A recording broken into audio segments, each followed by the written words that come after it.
ये एक्सरसाइज 1.1 का question number 2 है। तो आइए देखते हैं। Show that the relation R in the set R of real numbers defined as R A comma B such that A less than और equal to B square is neither reflexive nor symmetric nor transitive. ये question में कहा गया है कि जो relation दिया गया है रियल नंबर्स में दिया गया है और ये प्रूव करना है कि ये ना तो रिफ्लेक्सिव है, ना ही सिमेट्रिक है, ना ही ट्रांजिटिव है। तो आइए, रिफ्लेक्सिव अभी दिया गया है a less than equal to B square. तो अगर हम कोई भी नंबर रखेंगे इसमें दोनों तरफ अगर इक्वल नंबर रखेंगे ए और बी की वैल्यू इक्वल होगी। रिफ्लेक्सिव के लिए चेक कर रहे हैं हम पहले। तो अगर if A is equal to B then we can say that it will not satisfy the equation except one। तो रिफ्लेक्सिव नहीं है।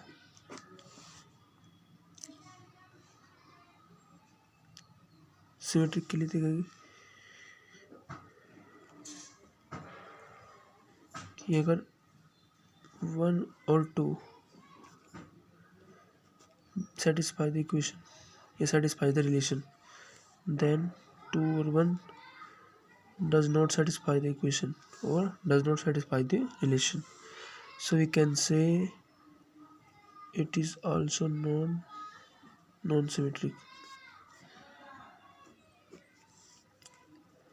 ठीक है, इसके बाद ट्रांजिटिव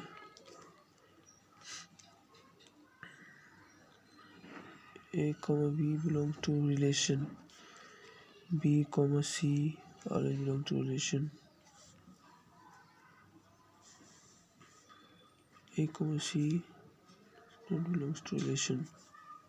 कंपल्सरी नहीं होगा ये। कैसे?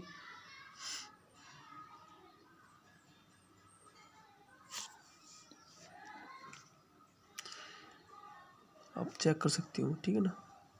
सभी रियल नंबर के लिए ये वैल्यू ये सेटिस्फाई नहीं करेगा, ठीक है ना। तो ट्रांजिटिव नहीं होगा। देखिए, इसके लिए एक एग्जांपल ले लेते हैं। Let's say 1 is less than -1 का स्क्वायर। ये करते हैं, पहले रखते हैं 1 -1, फिर रखते हैं -1 हाफ और फिर 1 हाफ। ये तो होता है ना a b b c then a c. तो अगर ये रखेंगे क्या होगा, यहाँ पे सेटिस्फाई हो रहा है, इधर पूरा इक्वल टू का साइन ध्यान रखना, यहाँ पे इक्वल है। ए लेस देन और इक्वल, यहाँ पे क्या होगा, यहाँ पे होगा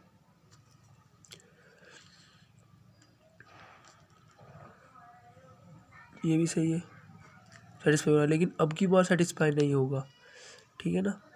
1 इज लेस देन और हाफ का स्क्वायर, ये 1/4 हो जाएगा ये। इसका मतलब ये सेटिस्फाई नहीं हो रहा है, इसका मतलब ये ट्रांजिटिव नहीं है।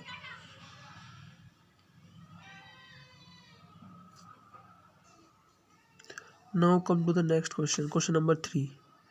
Check the given relation R is reflexive, symmetric और ट्रांजिटिव।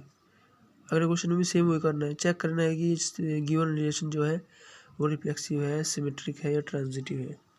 तो रिलेशन क्या है, R is equal to A B such that B is equal to A plus 1 defined on set A. Set A के अंदर जो एलिमेंट्स है 1 2 3 4 5 6 तक है। तो फॉर रिफ्लेक्सिव के लिए चेक करते हैं।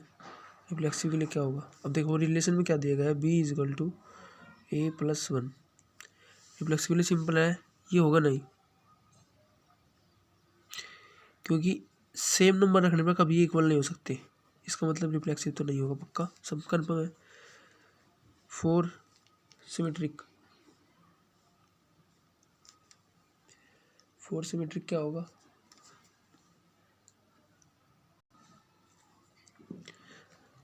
फोर सिमेट्रिक से B is equal to A plus 1 equation है। तो इसमें अगर 2 बी की वैल्यू 2 रखने पे और ए की वैल्यू 1 रखने पे सेटिस्फाई हो रहा है।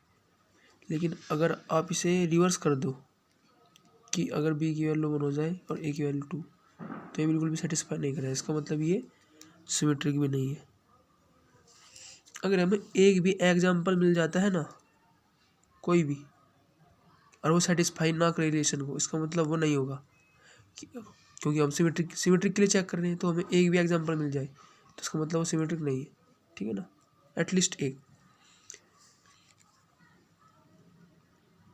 फॉर ट्रांजिटिव के लिए भी देख लेंगे अब, तो आप चेक करेंगे कि नहीं होगा, पॉसिबल ही नहीं है, ट्रांजिटिव भी नहीं होगा ये।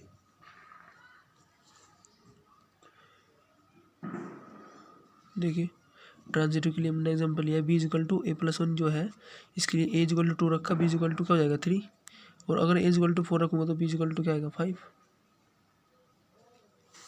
लेकिन ट्रांजिटिव के लिए हमें चेक करना कैसे होता है, देखो नंबर ऐसे होना चाहिए, जैसे मैं लेता हूँ a equal to 1, b equal to 2 हो जाएगा, ठीक है, और अगर a इक्वल टू 2 होगा तो b इक्वल टू 3 आ जाएगा। अब दिख रहा है यहाँ पे आपको 1, 2, 2, 3, देन ये इक्वेशन सेटिस्फाई करानी चाहिए। 4 a equal to 1 b equal to 3 के लिए भी ये इक्वेशन सेटिस्फाई होनी चाहिए। लेकिन क्या हो रही है सेटिस्फाई, ये रिलेशन सेटिस्फाई हो रहा है, इसके लिए नहीं हो रहा है, इसका मतलब ये ट्रांजिटिव भी नहीं होगा, ट्रांजिटिव भी नहीं होगा, ठीक है।